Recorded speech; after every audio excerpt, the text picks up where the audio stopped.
চৌধুরীতম স্বাধীনতা থেকে আগামী 30 তারিখ শুক্রবার আমাদের যেহেতু আমরা লোকাল পলিটিক্স করি প্রশাসনের সাথে আমরা করে দিচ্ছি। তো আমাদের লোকাল পলিটিক্সের আছে এটাও করতে হবে। আর সর্বোপরি কথা হলো যে আমাদের প্রশাসন যে প্রোগ্রামটা শুরু করছে এটাকে আমরা আগে পারে দিই। তারপরে আমাদের যে অ্যাঙ্গেলে আমরা যে যাই মূল যাবই যে আমাদের রেডিয়ার বাজারে ওখানে যে যার যার ইয়েতে আমরা আছি ওখানে যে আমরা অংশগ্রহণ করবো। 30 তারিখ সকাল 9টার মধ্যে আমরা প্রশাসন ভবনের সামনে থাকবো সবাই। এখান থেকে আমরা অনেকে উপস্থিত নাই, আবার অনেকে উপস্থিত আছে অনেকের নামে একটু বিতর্ক আছে। আমি নাম বলতে চাই না, কাউকে আমি নিয়ে করতে চাই না। যারা যারা আওয়ামী লীগের আছেন বা আওয়ামী লীগকে ভালোবাসে করতেই পারে, তারা দয়া করে আমাদের মিটিংয়ে আগামীতে থাকবেন না। এটা আমাদের নোটিশ। এই জন্য আমি কাউকে নাম বললাম না। যারা আছেন দয়া করে আগামী প্রোগ্রামে থেকে থাকবেন না। যে দল ভালোবাসে সেই দল নিয়ে থাকেন, নতুন দলে আসতে যায় না। এটা আমার অনুরোধ। তার পরবর্তীতে যে আপনারা এই ধরনের কেউ থাকেন আমরা হাউস থেকে বের করে দিতে পারবো। এটা আমাদের 1 নম্বর মেসেজ। সকাল 9টায় সবাই আমরা প্রশাসন ভবনের সামনে থাকবো। এখানে প্রিন্সিপালের নেতৃত্বে আমাদের সাদা দল যে গঠন করা হয়েছে মাননীয় ট্রেজারার স্যার ভারত স্যারের নেতৃত্বে আমরা জিয়ার মাজারে ফুল দেবো, ওখানে প্রোগ্রাম করবো। তারপরে আমাদের যে যে অ্যাঙ্গেলে আমরা আছি সেই অ্যাঙ্গেলের সাথে আমরা প্রোগ্রাম করবো। এটা হলো 30 তারিখের প্রোগ্রাম।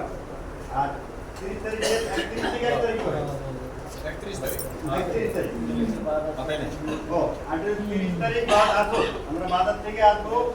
আসার পরে বাদ আসর কেন্দ্রীয় মসজিদে এখানে মিলাদের ব্যবস্থা আছে। আলোচনা মিলাদ হবে, তবরকের ভিতরে যা ওই কেন্দ্রীয় মসজিদে হবে।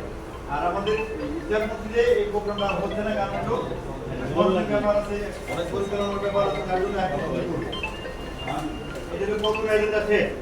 দ্বিতীয় এজেন্ডায় যেটা আমরা সবাই তো ক্লিয়ার করি, সারা করতেছে তাদের কর্তব্য আমাদের তো একটা কর্তব্য আছে। আমরা কিছু করতে পারি কিনা এই তো 30 তারিখে তার শিডিউল নাই, সময় নেই, রাত্রে বলতে মিলাদ দেওয়া যাবে না। যদি আমরা আসরের পরে 1 তারিখ বা 31 তারিখ নাকি পরের দিন শনিবার দিন আমরা কিছু করবো কিনা এই আলোচনাটাই আপনারা করেন। সিনিয়ররা আছে, কোনো বাইরে আছে, এটা মতামত করলে কিভাবে করা যায় করতে গেলে একটা খরচ আছে। যদি আমরা আসরের পরে মসজিদে মিলাদ করি মিনিমাম 4-500 প্যাকেট লাগবে। একটা প্যাকেট যদি 50 টাকা হয় 500 প্যাকেট করতে গেলে প্রায় 5,000 টাকা দরকার মিনিমাম, তারপর বেশিও লাগতে পারে। আর 10 মিলে যদি ইচ্ছা করে অংশগ্রহণ করি এই 500 করে 500 প্যাকেট করলে আল্লাহর মধ্যে দেখবে হয়ে যাবে। এটার বিষয়ে আপনার একটু মতামত দেন যে আপনি করবেন না করবেন না এই বিষয়টা একটু গেলে তারপরে আসছিল কর্মচারীদের বলে গেছে হয়ে গেছে। আমরা এই গত মাসের আগের মাসে আমাদের ইন্ডিয়াতে চিকিৎসাধীন অবস্থায় আছে, অনেক টাকা পয়সা দরকার। আমরা কর্মচারীরা করে দিচ্ছি। আর আরেকজন আমাদের কার্পেন্টার সামাল পাই, উনিও অ্যাপ্লাই করছে ওনাকে মানবিক সাহায্য দেওয়ার জন্য। এখন প্রতি মাসে যদি আমরা কর্মচারী থেকে মোটামুটি অনেকের সমস্যা হয়, অনেকের বিতর্ক সৃষ্টি হয়। আমরা এখানে বসছি দলের আলোচনা করবো, বেতন থেকে তখন টাকা কাটবে, তখন কিন্তু অল্প সবারই কাটবে। এটাও কষ্ট পেতে হয়।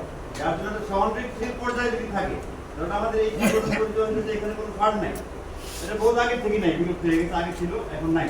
যদি আমাদের ফান্ড থাকে সেই ফান্ডে আমরা যা দিয়ে জমাই 10 টাকা হোক 50 টাকা হোক 100 টাকা হোক যে যা হাউসে সিদ্ধান্ত নেয়, একটা ফান্ড থাকলেই কোনো কর্মচারী ভাই বোন যদি অসুস্থ হয় বা আবেদন করে তাকে আমরা একটা জুরি বোর্ডের মাধ্যমে তার অবস্থা অনুযায়ী কতটুকু সাপোর্ট দেওয়া যায় সেই জুরি বোর্ড যদি সব দেয় সাজেশন দেয় বা মতামত দেয় তাকে এই টাকা দেওয়া যেতে পারে, তাহলে আমরা ওই ফান্ডের থেকে দিলে কারোর কাছে হাত পাতা লাগে। আর কেউ একজন যদি সাহায্য চায় তাহলে আমরা সবার কাছে যদি বলি সামাজিকভাবে আমি একটা অবক্ষয়ে একটা ছোট হওয়া মনে করি। একজন মানুষজন একজনের সাহায্য চায় সর্বশেষ নিরুপায় হয়ে কিন্তু চায়। এই নিরুপায় হওয়ার পরে আমরা সাহায্য দিই, মানে বিভিন্ন মতামত বিভিন্ন সমালোচনা করে তারপরে গিয়ে সাহায্য দিই। এটা নেওয়ার চেয়ে না নেওয়াই ভালো। ওই জায়গাটা থেকে আমি মনে ধরে আসতে পারলে যদি আমরা একটা কাজও ধরি যাই সমর্থন দেয় সেটা দ্বারা একটা অ্যাসেট থাকলে ফান্ড থাকলে যে কাউকে একটা হেল্প করা যায়। তারপরে ধরেন এটা অসুস্থ থাকতে গেল, একটা সামাজিক প্রোগ্রাম থাকতে পারে, জাতীয় প্রোগ্রাম থাকতে পারে, বিভিন্ন প্রোগ্রামে খরচ